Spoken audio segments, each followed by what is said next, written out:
So this whole Team USA run has kind of been a celebration of what people are calling the three GOATs of this generation, and you can't really dispute that.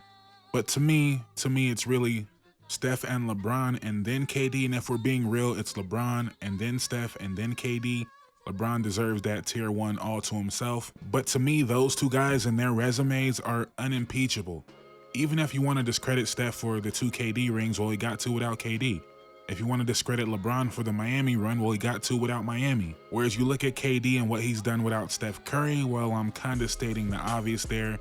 And KD has had a lot go against him in his career where he might have been number one if things shake out a little bit differently, but that is a part of the game. But I don't want to be too negative on KD because there's enough of that going on, and KD is number 3 of the generation. I don't feel like you can argue that spot, but you only really can't argue it because of the Golden State years. If we look at just the years outside of Golden State, I believe there are two guys that probably feel like they could have been number 3 if KD never went to Golden State, or maybe number 2, right? And ironically, these guys matched up with KD on the Warriors, and I'm talking about James Harden and Chris Paul. Now, James Harden, if the peak was longer, we could absolutely have a conversation about James Harden versus Kevin Durant.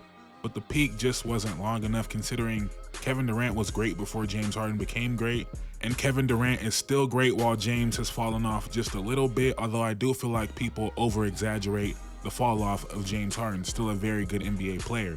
But if we're talking peak for peak, James Harden versus Kevin Durant, there's a real argument that James Harden was the better player, but Kevin Durant's longevity really makes that not much of an argument for James Harden. And I don't think that's going to be too controversial, but what might be really controversial is me saying I believe Chris Paul is unquestionably number 4 of this generation. Now, if I really wanted to, I could come up with some disingenuous argument to say, you know what, Chris Paul's actually number 3, it's not Kevin Durant. But we're not going to do that. We're going to give KD that number 4 spot.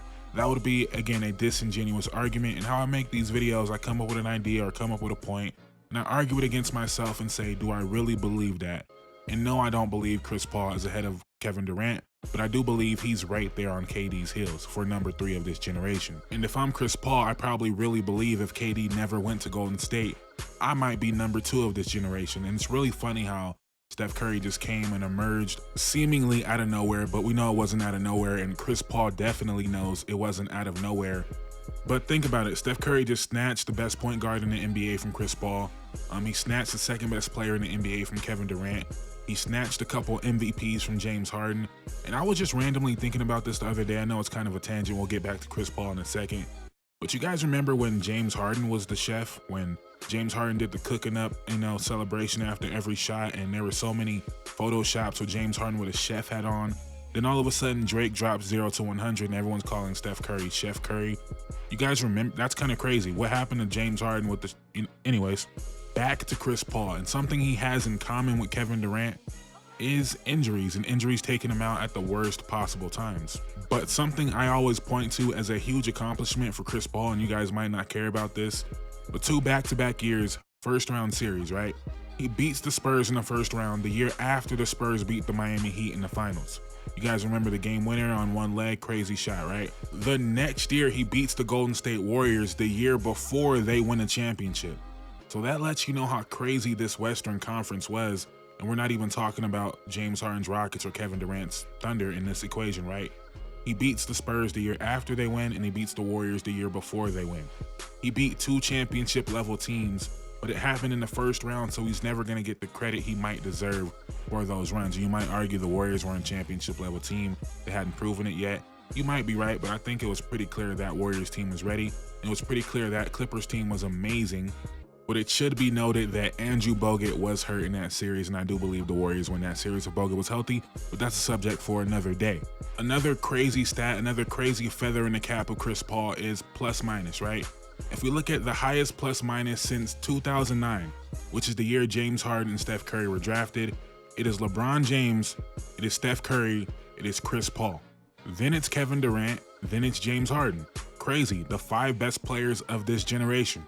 What if we move from 2009 up to 2014, right? Best plus-minus since 2014. It is Steph Curry, it is Draymond Green, and then it's Chris Paul. So one of the greatest dynasties of all time and Chris Paul. And it should be noted this is total plus minus. Otherwise, I feel like Kevin Durant would be up here, but he missed a lot of games. But you know who also missed a lot of games? Steph Curry. But after Chris Paul, it's James Harden, Giannis, LeBron, Rudy Gobert, and then Kevin Durant. So over the last 15 years or so, Chris Paul has been a top 3 player in terms of his team being a positive when he's on the court.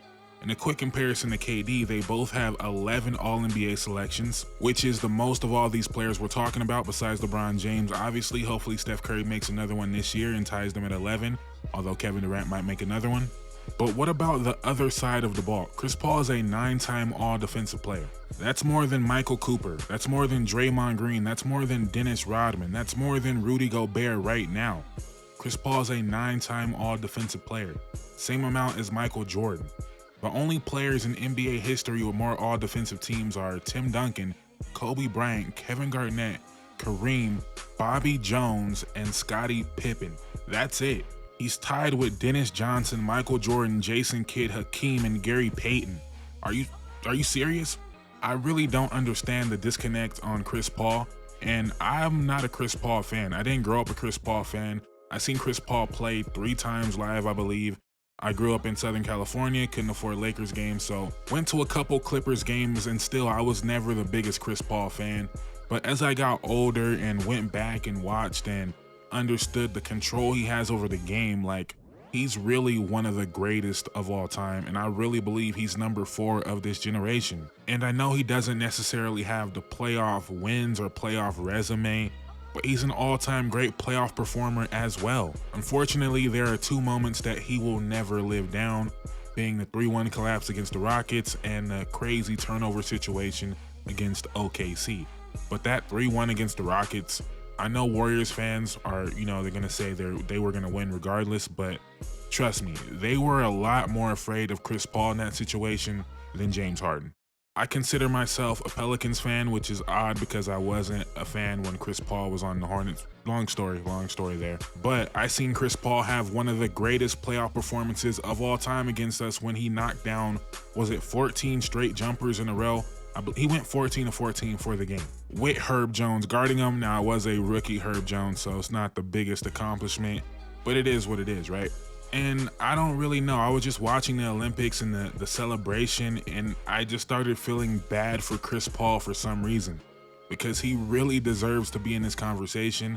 And I don't think history is going to remember Chris Paul for how great he actually was and how great he was for so long. Again, if someone like James Harden was able to maintain that peak, we'd be talking about him in like Kobe conversations. Like, it would be that crazy. And I spoke about Chris Paul being an amazing playoff performer.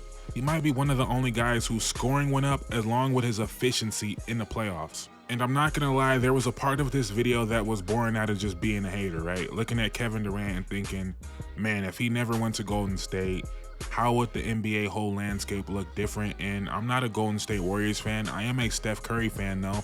So even me as a Steph Curry fan, I would have liked to see what it looked like if KD never went there. Good or bad, right? If Steph Curry never won another ring, I just would have liked to see what that looked like. And Warriors fans, don't villainize me for that, because Warriors fans are funny, right? They'll tell you that, oh, get over it. It was so long ago. You guys are just mad, right? They'll tell you that. But at the same time, you ask them, what were your 2 favorite championships? They will tell you the one before KD and the one after KD. I don't think that's a coincidence, guys. There's a reason you feel that way, because you felt more pride in those. You felt like you earned those more. And Kevin Durant going to the Warriors, I said I didn't want to do this, but we're here, might as well do it. Kevin Durant going to the Warriors, it helped him in a certain extent, because there's no question over guys like Chris Paul and James Harden now. Whereas if he never got a ring, it might be a real question. But that put him over those guys for sure. But it also put a cap on how great he could actually be, unless he wins another one at this point, which seems less and less likely every single day. But it really put a cap on him, because it immediately puts him under Steph, whether you feel like he's the better player or not, which I don't feel like, but that's a fair argument to have. It immediately puts that cap at under Steph. But if he would have went somewhere else and maybe even got an MVP award, right? Because he wasn't going to get that playing with Steph. But if he would have went to Boston or Miami or the Clippers, the teams that were rumored at the time, and just won a ring on his own, not on his own, but on his own, all of a sudden he maybe catapults above Steph. But when you go join Steph's team, you put a cap on yourself. And we've done this a bunch of times already. Not me, but collectively as a basketball community, we've already had this conversation numerous times. But I just think about Chris Paul and James Harden and what their legacies would look like if KD never went to the Warriors, and watching them on that stage and watching people say the three GOATs of this generation, I can't argue it. I can't argue it. But if I'm Chris Paul or James Harden, I'm looking at that like, man, if he didn't go to the Warriors, who knows? Now, those guys teamed up. So, you know, it is what it is. It is what it is, right? I just wanted to talk about Chris Paul because I still wouldn't call Chris Paul one of my favorite players. Like, and that's mostly because like all the antics. I'm not a Chris Paul fan. I don't root for Chris Paul, but I do understand his greatness, and he would clearly be my number 4 ahead of even James Harden. Now, we do get into a very interesting thing where, you know, these guys, their careers are lasting longer, so the generations are more intertwined, right?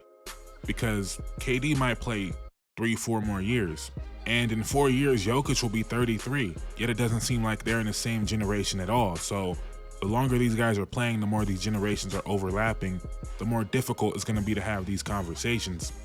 Because Jokic and Giannis and Embiid really feel like they're in a whole different generation than the guys we're talking about. But I believe at least Steph Curry and KD will probably still be playing 3 years from now. So that'll be a whole interesting, different conversation that we'll have at that time about what counts as what generation. Like that'll be interesting. But again, I just wanted to make this quick video and talk about Chris Paul because I do feel like he's being a little bit disrespected, even though he's not number 3. He's not number 3. But it does feel disrespectful when we talk about the GOATs of this generation and his name is not being brought up at all. I don't like that. But let me know in the comments down below what you think. And while you're there, let me know your top 5 players of this generation in the comments down below. And is Chris Paul even on that list? He might not even be on your list, and I'm not going to get too mad at you. But again, you might have someone that I might not even consider of that generation. So let me know in the comments down below. Thank you guys so much for watching. Please drop a like on the video. Please comment. Please subscribe. I'm out. Peace.